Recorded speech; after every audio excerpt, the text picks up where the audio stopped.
Hello बच्चों, आज हम लोग क्लास 10th के second chapter control and coordination के बोर्ड में पूछे जाने वाले या बहुत ही इंपॉर्टेंट टॉपिक के बारे में बात करेंगे, जहाँ से क्वेश्चन बनने की प्रोबेबिलिटी है और हो सकती है। तो सबसे पहले है difference between the neural system and hormonal system and what are the little bit advantage of neural system and hormonal system. Difference between क्या होगा, न्यूरल सिस्टम और हार्मोनल सिस्टम में क्या क्या डिफरेंसेस है, दोनों के फ़ायदे क्या होते हैं, न्यूरल सिस्टम के ड्रॉबैक्स क्या होते हैं, फ़ायदे क्या हैं और एडवांटेज क्या है, डिसएडवांटेज क्या है, और हार्मोनल सिस्टम के एडवांटेज एंड डिसएडवांटेज क्या क्या होते हैं। ये क्वेश्चन आने की प्रोबेबिलिटी है, आ सकती है।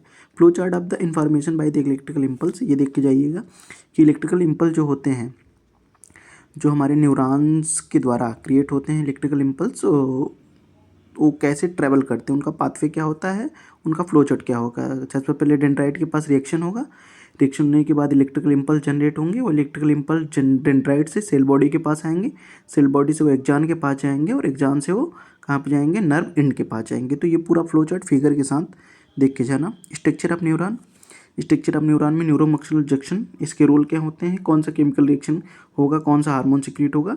तो जो न्यूरोमस्कुलर जंक्शन होगी, वहाँ पे न्यूरॉन और मसल्स आपस में मिलते हैं और मसल्स के सेल के ऊपर एक रिसेप्टर होती है जो एसिटाइल कोलिन नाम का हार्मोन सिक्रीट होता है। न्यूरॉन जो इन्फॉर्मेशन लेके आता है उसको रिसीव करता है। तो मतलब न्यूरोमस्कुलर जंक्शन पे जो रिसेप्टर है उनका रोल क्या होगा, और जो एसिटाइल कोलिन होती है उसका क्या रोल है वो देख के जाइएगा। एसिटाइल कोलिन के फंक्शन देख के जाइएगा, इसी को न्यूरो ट्रांसमीटर कहते हैं। तो ये आ सकता है।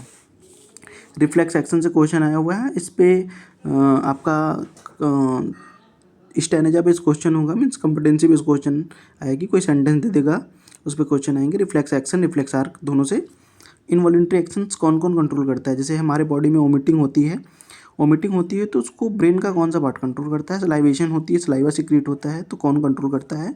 और ब्लड प्रेशर को कौन कंट्रोल और मेंटेन करता है, ब्रेन में कौन कौन सा पार्ट इनको कंट्रोल और रेगुलेट करता है। तो ये क्वेश्चन बन सकते हैं। Posture and balancing of the body, हमारी बॉडी की जो पोस्चर बैलेंस है, ब्रेन का कौन सा पार्ट कंट्रोल करता है। ह्यूमन ब्रेन में प्रोटेक्टिव टिश्यू कौन कौन से हैं, तो प्रोटेक्टिव टिश्यू में 3 पढ़ा होगा, डीपीआई, ड्यूरामेटर, पाईमेटर और अर्कनाइट, और उनके बीच में भरा होता है सीएसएफ, सेरिब्रोस्पाइनल फ्लूइड। उनके रोल क्या होते हैं, ह्यूमन ब्रेन को प्रोटेक्ट करने के लिए ये इन प्रोटेक्टिव टिश्यू का रोल क्या है, क्या फंक्शन परफॉर्म करते हो। Spinal cord, next CSF cerebrospinal fluid, और मेडुला और पॉन्ड्स के फंक्शंस क्या हैं ये। सेंसेशन और हैंगर सेंटर कहाँ पे होते हैं, इनको कौन कंट्रोल और रेगुलेट करता है।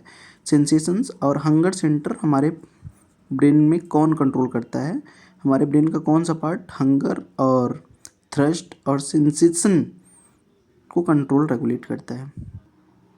Next movement, type of movement, nastic movement, जिसको नॉन डायरेक्शनल मूवमेंट कहते हैं, किसमें होगा, mimosa pudica, touch me not plant, छुई मुई के अंदर होगा।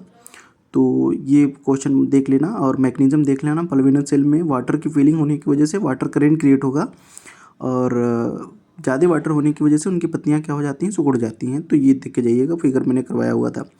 ग्रोथ रिलेटेड मूवमेंट कौन से होते हैं, ट्रॉपिक मूवमेंट, जो ग्रोथ की वजह से मूवमेंट होते हैं, जैसे कि tropic movement. Type of tropic movement में कीमोट्रॉपिज्म, इसके एग्जाम्पल कहाँ पे होते हैं, पॉलन ट्यूब के अंदर। हाइड्रोट्रॉपिज्म रूट के अंदर होगा, और जियोट्रॉपिज्म भी कहाँ पे होगी, रूट के अंदर होगी। तो ये तीनों क्वेश्चन ये तीनों ट्रॉपिज्म देख लेना, और इनके एग्जाम्पल फिगर बना के क्वेश्चन आ सकते हैं या आएंगे।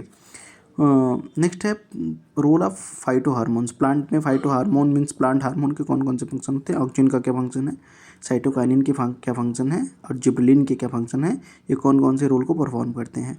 नेक्स्ट है हमारे ग्लैंड से रिलेटेड, ग्लैंड मिक्स्ड ग्लैंड में क्वेश्चन आया हुआ है कि पेनक्रियाज और जो टेस्टिड और जो ओवरी हैं, ये तीनों मिक्स्ड ग्लैंड होती है ना।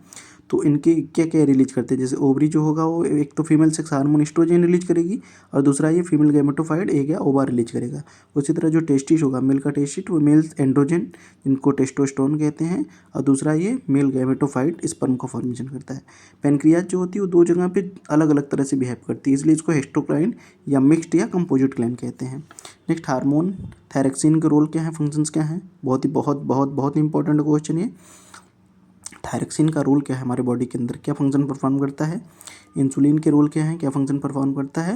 और ग्रोथ हार्मोन के क्या रोल है, अगर ग्रोथ हार्मोन हमारे बॉडी के अंदर ज़्यादा हो जाए या कम हो जाए तो हमारे बॉडी पे क्या इफेक्ट देखने को मिलेगी।